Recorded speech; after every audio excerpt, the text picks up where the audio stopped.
요한복음 9장 1절부터 12절 제가 말씀을 봉독하겠습니다. 예수께서 길을 가실 때에 날 때부터 맹인된 사람을 보신지라. 제자들이 물어 이르되 라삐여, 이 사람이 맹인으로 난 것이 누구의 죄로 인함이니이까? 자기니이까 그의 부모니이까? 예수께서 대답하시되 이 사람이나 그 부모의 죄로 인한 것이 아니라 그에게서 하나님이 하시는 일을 나타내고자 하심이라. 때가 아직 낮음에 나를 보내신 이의 일을 우리가 하여야 하리라. 밤이 오리니 그때는 아무도 일할 수 없느니라. 내가 세상에 있는 동안에는 세상의 빛이로라. 이 말씀을 하시고 땅에 침을 뱉어 진흙을 이겨 그의 눈에 바르시고 이르시되 실로암 못에 가서 씻으라 하시니, 실로암은 번역하면 보냄을 받았다는 뜻이라. 이에 가서 씻고 밝은 눈으로 왔더라. 이웃 사람들과 전에 그가 거리는 것을 보았던 사람들이 이르되 이는 앉아서 구걸하던 자가 아니냐. 어떤 사람은 그 사람이라 하며 어떤 사람은 아니라 그와 비슷하다 하거늘 자기 말은 내가 그라 하니, 그들이 묻되 그러면 내 눈이 어떻게 떠졌느냐. 대답하되 예수라 하는 그 사람이 진흙을 이겨 내 눈에 바르고 나더러 실로암에 가서 씻으라 하기에 가서 씻었더니 보게 되었노라. 그들이 이르되 그가 어디 있느냐. 이르되 알지 못하노라 하니라. 아멘. 사흘만 세상을 볼 수 있다면 첫째 날은 사랑하는 이의 얼굴을 보겠다. 둘째 날은 밤이 아침으로 변하는 기적을 보리라. 셋째 날은 사람들이 오가는 평범한 거리를 보고 싶다. 단언컨대 본다는 것은 가장 큰 축복이다. 우리가 이 내용을 보면 어떤 상황인지를 짐작을 할 수가 있습니다. 이 말은 들을 수도 볼 수도 말할 수도 없었지만 이런 삼중고의 장애를 극복하고 작가와 또 교육가와 장애인 인권운동가 등 다방면으로 활동한 헬렌 켈러 여사의 말입니다. 참으로 앞을 보지 못하는 것이 얼마나 견디기 어려운 일인가를 짐작할 수가 있습니다. 이 헬렌 켈러의 말에 따르면 오늘 우리가 볼 수 있다는 것이 그야말로 가장 큰 복을 받았다는 것이 확인될 수가 있는데, 우리가 늘 볼 수 있는 이 가장 큰 복을 받은 것에 대하여 늘 하나님 앞에 감사하며 살아갈 수 있기를 바랍니다. 자, 예수님께서 길을 가실 때에 날 때부터 맹인된 사람을 보셨습니다. 그때 제자들이 예수님께 물었습니다. 선생님, 이 사람이 눈먼 것이 누구의 죄 때문입니까? 이 사람의 죄입니까? 아니면 부모의 죄입니까? 여러분, 인류 역사 이래로 오늘까지 계속되는 질문 하나가 있습니다. 그것이 뭐냐면 우리는 왜 고통을 받는가라는 것입니다. 왜 사람들이 고통을 받아야 되는가? 왜 질병으로, 사고로, 재난으로 고통을 받는가라는 거죠. 가장 흔한 답변은 우리가 지은 죄의 대가로 우리에게 하나님께서 고통을 주신다라는 것입니다. 성경 욥기서에 의하면 욥이 하루아침에 모든 재산을 다 잃어버렸습니다. 그리고 10명의 자녀들도 하루에 다 죽었어요. 자신의 건강까지 다 잃게 되었습니다. 그의 친구들이 찾아와서 그를 위로한다면서 하는 말이 무엇이었습니까? 잘 생각해봐라. 이 세상에 죄 없이 망한 사람이 누가 있느냐? 정직한 사람이 멸망당한 일을 보았느냐? 무슨 말입니까? 친구들은 지금 욥이 당하는 이런 시련과 고통, 결국은 내 죄 때문이 아니냐? 내가 당하는 이 시련과 고통이 너희의 죄를 증명하고 있다라고 말하고 있습니다. 자, 예수님의 제자들도 이 맹인의 고통은 죄 때문에 벌을 받는 것으로 믿고 또 그렇게 알고 있었습니다. 그러므로 제자들의 질문의 요지는 죄 때문이긴 한데 과연 누가 죄를 지었느냐라는 것입니다. 본인의 죄를 범해서 그렇게 되었느냐, 아니면 그의 부모가 범한 죄 때문에 자식이 고통을 당하느냐라는 그런 문제였습니다. 제자들의 질문에 대한 예수님의 답변은 아주 의외였죠. 자, 3절을 다 함께 읽어볼까요? 시작. 예수께서 대답하시되 이 사람이나 그 부모의 죄로 인한 것이 아니라 그에게서 하나님이 하시는 일을 나타내고자 하심이라. 아멘. 우리는 예수님과 제자들의 대화를 통해서 몇 가지 중요한 교훈을 발견하게 됩니다. 앞서 말한 대로 제자들이 물었죠. 이 사람이 눈먼 사람으로 태어난 것이 누구의 죄 때문입니까? 이 사람의 죄입니까? 아니면 부모의 죄입니까? 여러분, 제자들뿐만 아니라 대부분의 사람들은 다른 사람들이 재난을 당할 때, 또 심한 질병으로 고통을 받을 때 동정보다는 죄에 대한 형벌인 듯이 정죄하고 저주하는 것을 좋아하는 못된 버릇이 있습니다. 다른 사람들 어려움을 당하면 아마 저 사람 무슨 큰 죄를 저질렀나 보다, 그렇게 말을 하고 생각을 합니다. 또 어떤 사람들은 갑작스러운 불행을 당하면 그렇게 말하죠. 내가 무슨 죄를 지었길래 이런 고난을 당해야 되느냐, 그렇게 말을 합니다. 자, 이 날때부터 맹인된 사람을 보자마자 제자들은 이 사람이 맹인된 이유가 부모의 죄 때문인지 아니면 본인의 죄 때문인지를 예수님께 물었습니다. 아마 제자들은 십계명의 두 번째 계명 중에 나오는 내 하나님 여호와는 질투하는 하나님인즉 나를 미워하는 자의 죄를 갚되 아버지로부터 아들에게로 3, 4대까지 이르게 한다. 아마 이 말씀을 생각했을 것입니다. 그래서 지금 제자들은 저가 당하는 고통은 분명히 죄의 결과다, 이렇게 생각을 한 것입니다. 이처럼 제자들뿐만 아니라 당시 유대인들은 흔히 육체적인 고통, 육체적인 질병은 틀림없이 하나님 앞에 지은 죄의 결과라고 생각했습니다. 물론 이 세상의 모든 질병이나 고통은 본질적으로 죄로 말미암은 결과입니다.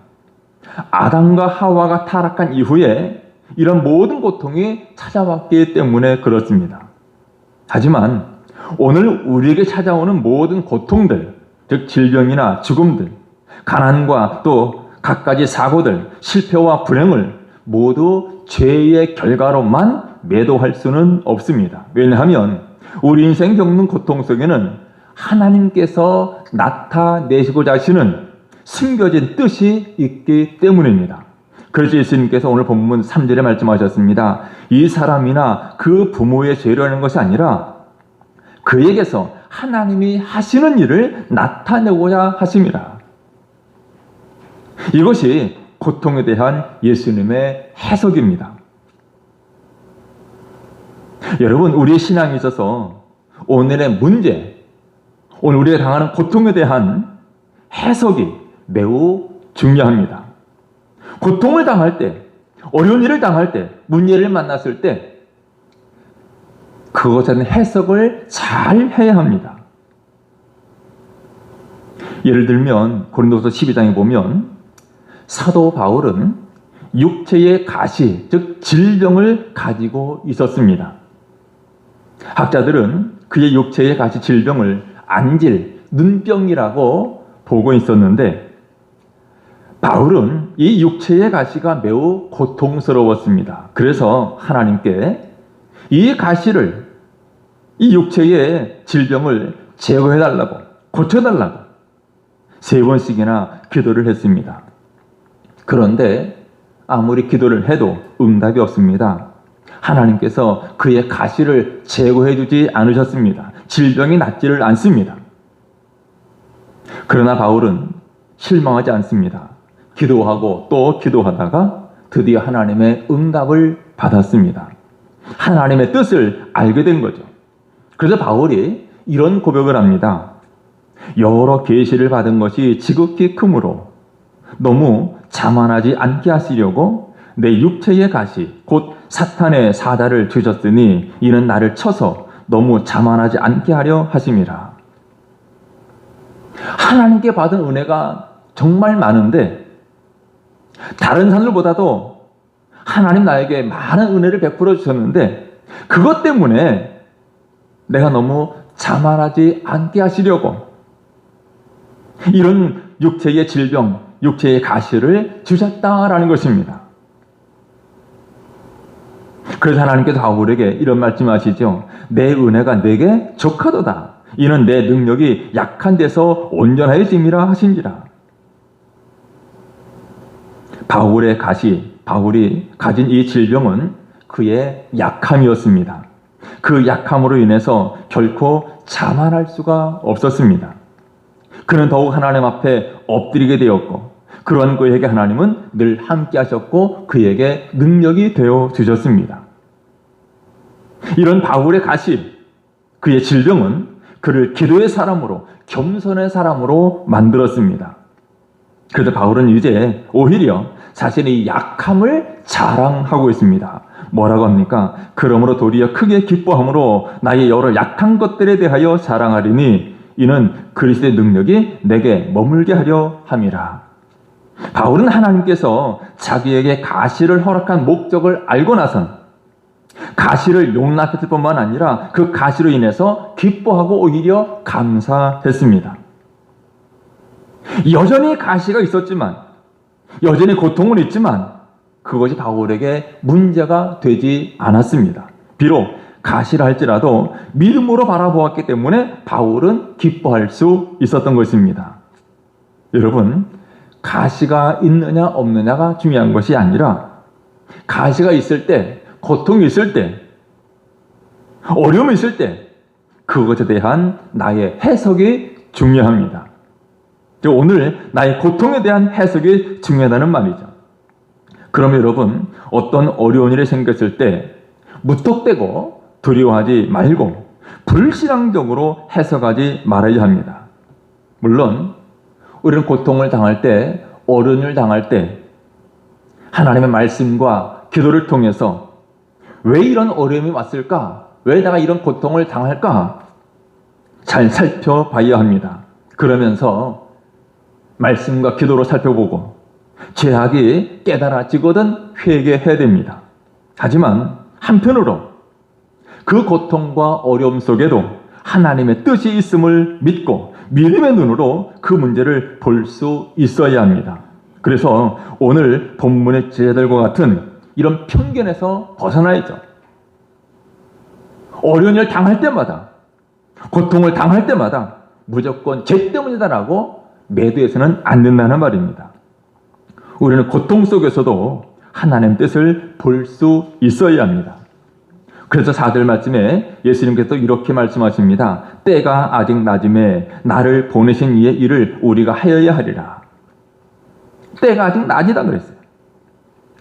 그래서 예수님은 나를 보내신 이의 일을 우리가 하여야 하리라. 우리는 이 말씀 속에서 우리의 존재 목적이 무엇인가를 발견합니다.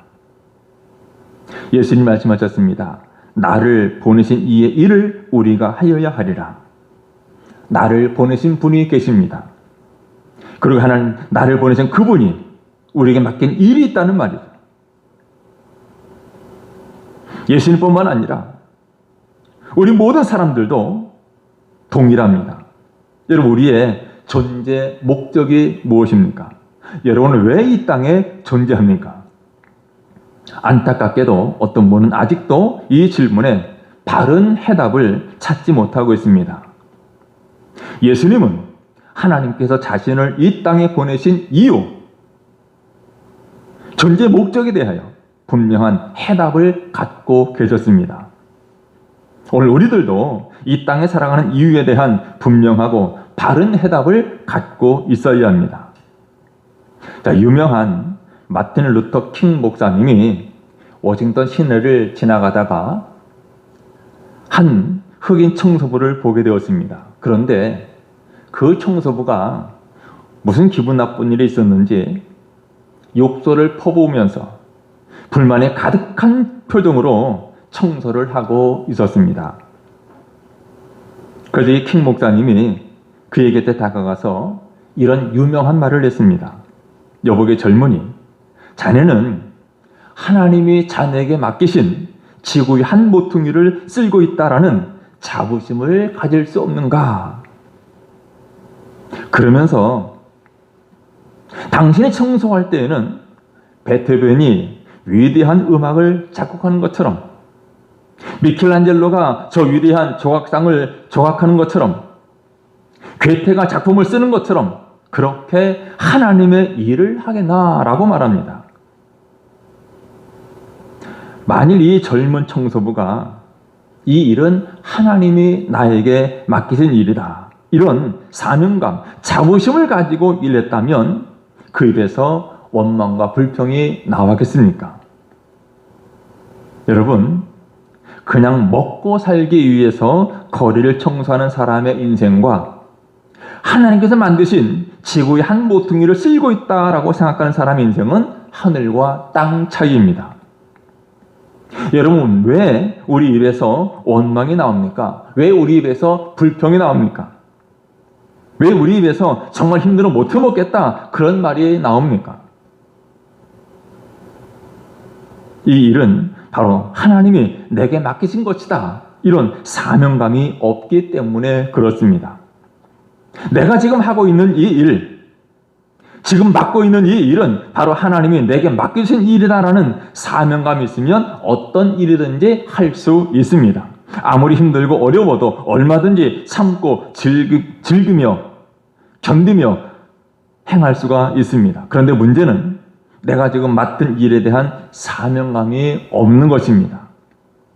가정에서 부모로서 또는 가정주부로서 나의 모든 일이 하나님이 내게 맡겨주신 사명이라고 확신하면 집안에 일어나는 어떤 어려운 일을 할지라도 넉넉히 감당할 수 있습니다.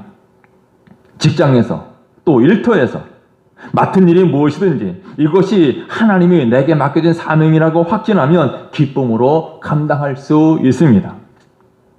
교회에서도 무슨 일을 맡았든지 이 일은 하나님께서 내게 맡기신 사명이라고 믿는다면 원망하거나 불평하지 아니하고 항상 감사하며 기쁘게 감당할 수가 있습니다. 오늘 저와 여러분은 창대교회에 하나님께서 보내셨고 하나님의 보냄을 받았습니다. 뿐만 아니라 가정에 또 직장에 일터에 보냄을 받았습니다. 보냄을 받았다는 사실을 깨닫고 그것을 확신한다면 내가 할 일이 보입니다. 여러분, 내가 왜 여기에 보냄을 받았는가 질문해 보시기 바랍니다. 분명한 하나님의 뜻이 있습니다. 사도 바울이 전도 여행을 하면서 걸어다닌 거리가 무려 2만 킬로미터라고 말합니다. 바울은 그러니까 인생의 한순간도 허비하지 않고 다녔습니다. 아마 바울은 아플 시간도 잠잘 시간도 부족했을 겁니다. 여러분, 인생에서 목표가 분명한 사람은 방황하지 않습니다. 인생에서 의미가 분명한 사람은 시간을 낭비하지 않습니다. 4절 말씀 하반절에 보면 예수님이 말씀하십니다. 밤이 오리니 그때는 아무도 일할 수 없느니라.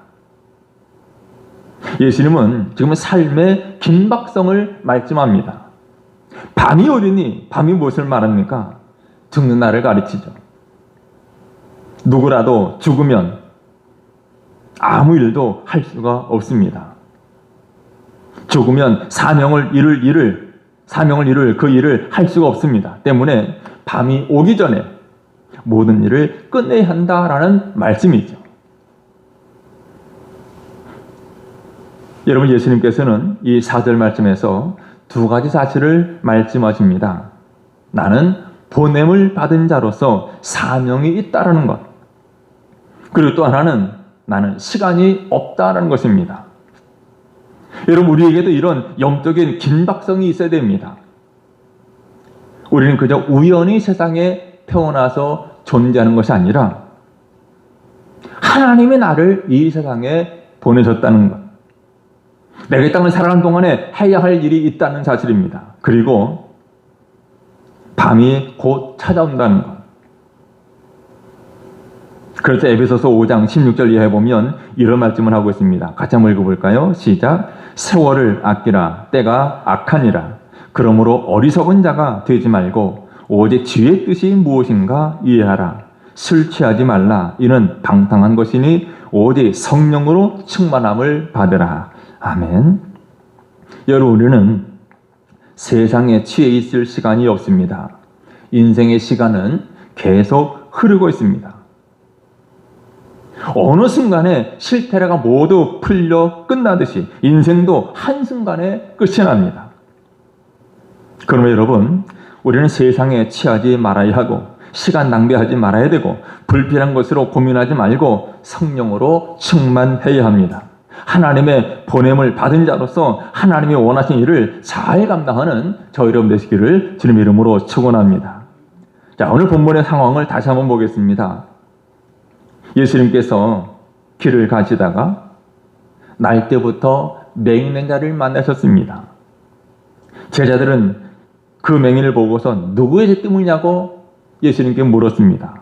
그때 예수님은 그 사람 죄도 아니고 부모의 죄도 아니고 그를 통해서 하나님의 하시는 일을 나타내고자 하심이라 라고 말씀하셨죠. 그러고 나서 예수님께서 땅에 침을 뱉어서 진흙을 이겨 그 맹인의 눈에 발랐습니다. 그리고 그에게 말씀하시죠. 실로암 못에 가서 씻으라. 실로암 못으로 가라. 그 당시 실로암 못에는 33개의 가파른 계단이 있었다라고 말합니다. 33개 가파른 계단, 성한 사람도 내려가기 어려운 계단입니다. 그런데 이 계단을 내려가서 눈을 씻는다는 것은 맹인에게는 너무나도 힘든 일이 아닐 수가 없죠. 하지만 어떻게 합니까? 7절 하반절에 보니까 이에 가서 씻고 밝은 눈으로 왔더라. 여러분, 이렇게 순종할 때 역사가 일어납니다. 신앙은 이처럼 단순합니다. 하나님의 말씀을 듣고 하나님의 말씀을 믿고 그 말씀에 순종하는 것입니다. 우리가 해마다 11월 달에 다니엘 기도회를 참여하고 있는데, 자, 다니엘 기도회에서 간증하는 그 간증의 주인공들을 보면 공통점이 있습니다. 한결같이 순종하는 사람이라는 거죠. 물론 그분들이 처음부터 순종하는 것은 아니었습니다. 처음에는 자기 생각대로 살았습니다. 그래서 실패를 경험하죠. 그리고 마침내 하나님의 생각이 다 옳다 이것을 깨닫고 하나님의 말씀이 들려오면 하나님의 뜻이 깨달아지면 의심하지 아니하고 하나님 말씀에 하나님의 뜻에 순종하는 삶을 살아가게 되었습니다. 우리 모두는 이와 같이 말씀에 순종하는 삶을 살아야 되는데 말씀을 듣고 말씀에 순종하는데 한 가지 커다란 장애물이 있습니다. 가장 큰 장애물이 뭐냐면 바로 나 자신입니다. 그러면 여러분, 순종하려면 나를 내려놓아야 합니다. 나의 지식, 나의 경험 내려놓아야 돼요. 여러분, 오늘 본문에 나오는 이 맹인도 마찬가지죠. 예수님께서 땅에 침을 뱉어서 진흙을 이겨 그의 눈에 발랐습니다. 그리고 신랑 못에 가서 씻으라고 했죠. 이 사람이 자기 생각대로 했다면 씻는다고 뭐가 되겠느냐라고 생각하고 신랑 못에 가서 씻지 않았다면 과연 그는 어떻게 되었을까? 여러분, 우리는 나를 내려놔야 됩니다. 우리는 주님을 따라가는 사람들입니다. 주님을 따르려면 먼저 자기를 부인하고 자기 십자가를 져야 합니다. 그래야 진정으로 주님을 따르는 자의 준비가 되는 것입니다. 여러분, 자기를 부인하고 자기 십자가를 지시기를 바랍니다. 하나님 뜻이라면 믿음으로 순종하시기를 바랍니다. 순종할 때 기적이 일어납니다. 오늘 본문에 나오는 이 맹인이 눈을 뜨게 된 것은 예수님의 침, 아니면 그 진흙, 아니면 실로한 물, 그것이 어떤 약효가 있어서 눈을 뜨게 된 것이 아니라 예수님 말씀에 순종한 결과 눈을 뜨게 된 것입니다. 엘리사에게 찾아왔던 나병 환자 나만 장군도 말씀에 순종했을 때 깨끗함을 받게 되었습니다. 우리 예수님께서도 하나님 말씀에 순종했죠. 십자가에 죽기까지 순종하고 복종하셨기 때문에 우리 인류를 구원하시고 지금 하나님 우편에 앉아 계시는 것입니다. 여러분, 하나님의 말씀, 하나님 뜻에 믿음으로 순종하시기를 바랍니다. 한편 이와 같이 태어날 때부터 맹인이었던, 그래서 길가에 앉아 늘 구걸하던 이 사람, 그가 눈을 뜨게 되자 주변 사람들이 다 놀랍니다. 그러면서 서로들 말하죠. 아니, 이 사람 그 맹인 아니었어? 어떤 사람 말합니다. 아니야. 어떻게 맹인이 눈을 뜨냐? 그와 비슷한 사람이겠지. 결국 그를 불러 묻습니다. 내 눈이 어떻게 떠졌느냐? 그가 대답합니다. 11절에 예수를 하는 그 사람이 진흙을 이겨 내 눈에 바르고 나더러 실로암에 가서 씻으라 하기에 가서 씻었더니 보게 되었노라. 한번 따라 봅시다. 가서 씻으라 하기에 가서 씻었더니 보게 되었노라. 가서 씻으라. 그래서 가서 씻었습니다. 그래서 보게 되었습니다. 여러분, 순종할 때 기적이 일어납니다. 이제 오늘 말씀을 정리합니다. 오늘 우리에게 찾아오는 모든 고통들, 질병이나 죽음이나 또 가난이나 갖가지 사고, 실패, 불행, 이것들이 우리의 죄에 대한 하나님의 징벌일 수 있습니다. 하지만 모두 죄의 결과로만 매도해서도 안 됩니다. 왜냐하면 우리가 겪는 고통 속에는 하나님께서 하시고자 하시는 일이, 하나님의 숨겨진 뜻이 있기 때문입니다.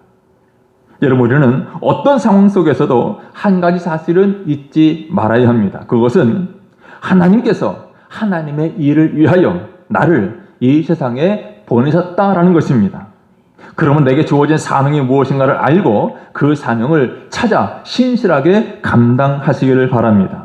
무슨 일을 맡았든지 이 일은 하나님께서 내게 맡기신 사명이라고 믿는다면 원망하지 않고 불평하지 않냐고 항상 감사하며 기쁘게 감당해야 합니다. 그리고 우리는 세상에 취해 있을 시간이 없습니다. 여러분, 세상에 취하여 시간 낭비하지 말고 성령 충만하시기를 바랍니다. 오늘 본문의 이 맹인은 가서 씻으라 하기에 가서 씻었더니 보게 되었노라 라고 고백을 했습니다. 오늘 이 고백이 여러분의 고백이 되기를 바랍니다. 하나님께서 말씀하시기에 내가 행했더니 하나님의 은혜가 임하더라. 순종하면 기적이 따라옵니다. 우리의 이성과 합리적인 사고에 맞지 않더라도 하나님의 말씀을 믿고 순종하면 그 뒤의 모든 일은 하나님께서 처리하십니다. 이런 체험적인 신앙을 가지고 예수 그리스도가 우리의 구주이심을 증거하는 저희 여러분 되시기를 주님 이름으로 축원합니다. 기도하겠습니다. 거룩하시고 자비로우신 우리 하나님, 우리가 살아가는 동안에 무슨 일을 만나든지 그 일을 통하여 하나님의 뜻을 깨닫고 분별하고 발견하게 하여 주옵소서. 또는 하나님께서 우리를 이 땅에 보내셨고 우리를 통하여 하나님께서 일하고자 하시는 바가 있음을 깨닫고 하나님의 주신 귀한 사명을 온전히 감당하며 살아가는 저희들 되게 하여 주옵소서. 특별히 우리가 하나님의 말씀대로 행했더니 하나님의 은혜가 내게 임했습니다 고백하는 고백의 주인공들이 되게 하여 주옵소서. 주의 말씀 깨닫고 기쁨으로 순종하여 하나님 놀란 은혜가 우리 삶 가운데 넘치게 하여 주옵소서. 예수님의 이름으로 기도드리옵나이다. 아멘.